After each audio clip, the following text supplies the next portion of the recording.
श्री स्वामी समर्थ सर्वताईंना स्वामी महाराज तुमच्या सर्व चांगल्या इच्छा पूर्ण करू। तुम्हा सर्वांचं माझ्या चॅनलमध्ये खूप खूप स्वागत आहे। तर काल तुम्हाला व्हिडिओ मी सकाळचा अपलोड केला, तर सकाळी नाश्ता वगैरे झाल्यानंतर मी सगळ्या घरातले जाळं जळमटं काढून घेतले, कारण माता लक्ष्मीला जिथं जाळं असतील तिथं माता लक्ष्मी घरात प्रवेश करत नाही बघा।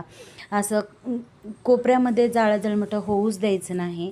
आणि मी गावाला गेल्यामुळं कसं धुराळ वेगळं सगळं काही झालं होतं, म्हणून जाळं जळमटं काढले आणि झाडून काढून फरशी पुसून आंघोळ केली आणि सर्वात अगोदर देव स्वच्छ केले, कारण देव स्वच्छ करायचे होते। शुक्रवार होता, उपवास होता आणि देव का नाही 8 दिवस पूजा न केल्यामुळं कसं वेगळेच देव असं पिवळसर पडले होते।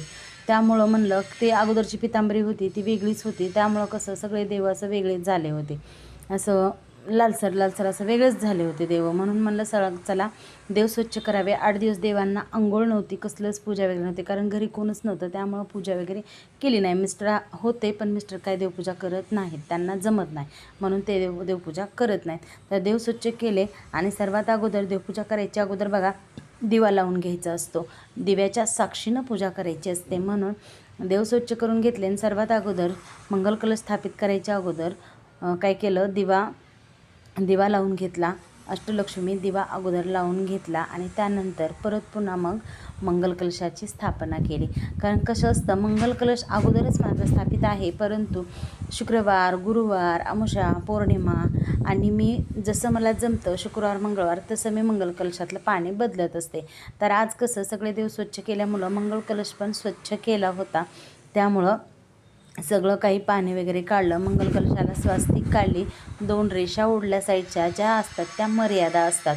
आणि त्यानंतर परत पुन्हा थोडेसे तांदूळ घेतले, प्लेटामध्ये तांदूळ घेऊन त्यावर हळदी कुंकू अर्पण केलं आणि त्या प्लेटामध्ये बघा मंगल कलश ठेवला आणि मंगल कलशामध्ये एक सुपारी आणि 1 रुपयाचं नाणं टाकायचं असतं, ते मी टाकलं यामध्ये। मंगल कलशामध्ये 1 रुपयाचं नाणं आणि रुपया टाकला, विसरला होता माझ्याकडून, परत पुन्हा नंतर मी टाकला, कारण बाजूला काढून ठेवले होते। तो 1 रुपयाचं नाणं आणि सुपारी होती ती मी मंगल कलशामध्ये टाकली, हळदी कुंकू टाकले, अर्पण केले त्यामध्ये। मंगल कलशामध्ये हळदी कुंकू आणि अक्षता थोड्याशा अर्पण करायचे असतात। आता यामध्ये दुर्वा अर्पण करतात, परंतु दुर्वा नव्हत्या म्हणून मी काही केलं, असंच मंगल कलश स्थापित केला हळदी कुंकू आणि अक्षता टाकून।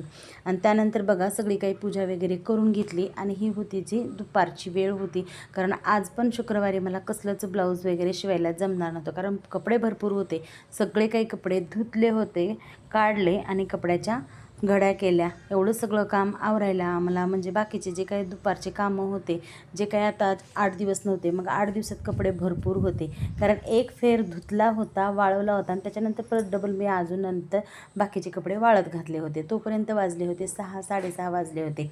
तर तुळशीला दिवा वगैरे लावला आणि त्यानंतर बघा वैभवलक्ष्मी मातेची पूजा मांडणी करून घेतली, तुळशीला दिवा लावला, दारात धूप वगैरे लावलं आणि तुळशीला पण धूप लावलं। त्यानंतर मग परत पुन्हा वैभवलक्ष्मी मातेची पूजा करून घेतली, आरती करून घेतली आणि सगळ्या घरामध्ये सगळीकडे बघा आरती केल्यानंतर जो कापूर असतो त्या कापरावर थोड्याशा 2 लवंगा टाकायच्या, ज्या अख्खाल्या असतात बघा, बोंडासकट असतात, त्या लवंगा टाकायच्या आणि सगळ्या घरामध्ये त्याचा धूर द्यायचा, जेणेकरून आपल्या घरामधली लक्ष्मी स्थिर राहते आणि जी काही निगेटिव्हिटी असते ती बाहेर निघून जाते। आणि कधी पण आपण पूजा करायला बसायच्या अगोदर आपल्या घरामध्ये कोणती बी पूजा करू आपण, तर पूजा करायला बसायच्या अगोदर काय करायचं माहिती आहे का, सगळ्या घरामध्ये गोमूत्र शिंपडायचं, किंवा आपण जी काही सकाळी अभिषेक केलेलं पाणी असतं ते पाणी शिंपडायचं आणि मगच पूजा करायला बसायचं। आता मी इथं दाखवलं नाही, पण तसं करायचं, कारण तसं केलं तर आपल्या घरामधली निगेटिव्हिटी निघून जात असते। तर मी परत पुन्हा केला बघा आरती वगैरे झाल्यानंतर। आज पण या शुक्रवारी पण काय केलं, स्वयंपाक नंतरच केला, आरती वगैरे करून घेतली अगोदर मग स्वयंपाक केला। वांग्याची भाजी केली होती, थोडीशी सरबरीत केली होती, थोडंसं पाणी केलं होतं आणि त्यानंतर परत पुन्हा वरण केलं होतं, सपक वरण, कारण मिस्टरांना तिखट जमत नाही म्हणून सपक वरण केलं होतं। आणि त्यानंतर माता लक्ष्मीला आज प्रसादासाठी शिरा केला होता, थोडासाच केला होता, कारण गोड जास्त कुणी तेवढं खात नाही, म्हणून थोडासाच शिरा केला होता, जास्त नव्हता केला। सगळ्यांच्या ताटाला थोडा थोडा घ्यावा, कारण परत पुन्हा कसं होतं, जास्त जर उरला तर मुलं खात नाहीत, त्यामुळं आणि मिस्टरांना पण गोड आवडत नाही. आणि कसं जास्त गोड आता तेवढं कोणी, पहिलंच कसं लोक खायची. आता मीच बघा, मीच लहानपणी खूप आवडायचं मला, पण आता कोणी खात नाही, मला पण तेवढं काही आवडत नाही. म्हणून तेवढाच थोडासा शिरा केला आणि माता लक्ष्मीला नैवेद्य वगैरे काढला आणि किचनचा ओटा अगोदर स्वच्छ करून घेतला.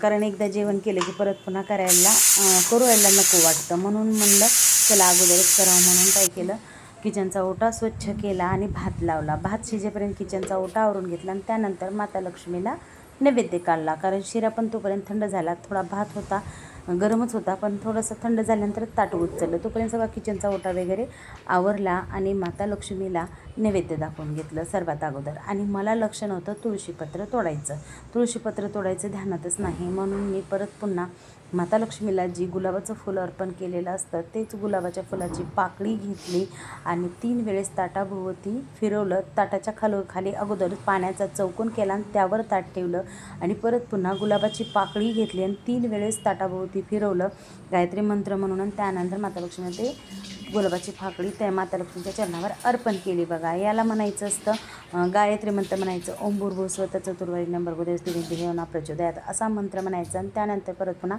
मंत्र म्हणायचा, ओम प्राणाय स्वाहम, पानाय स्वाहम, व्यानाय स्वाहम, उदानाय स्वाहम, समानाय स्वाहम, ब्रह्मणे अमृतत्वाय स्वाहा म्हणायचं. आणि ते फुलं आहे ना देवाच्या चरणावर ठेवायचं. आता हे जी फुल होतं झेंडूचं ते मी स्वामी समर्थाच्या चरणावर ठेवलं, कारण तेच ताट मी सगळ्या देवांना दाखवलं. आणि त्यानंतर परत पुन्हा आम्ही सगळ्यांनी जेवण करून घेतलं. असा होता माझा शुक्रवारचा दिवस. बघा, व्हिडिओ जर आवडत असतील तर लाईक जरूर करा, नवीन असाल तर सबस्क्राईब करा. सर्वांना श्री स्वामी समर्थ. भेटूया पुढच्या व्हिडिओ.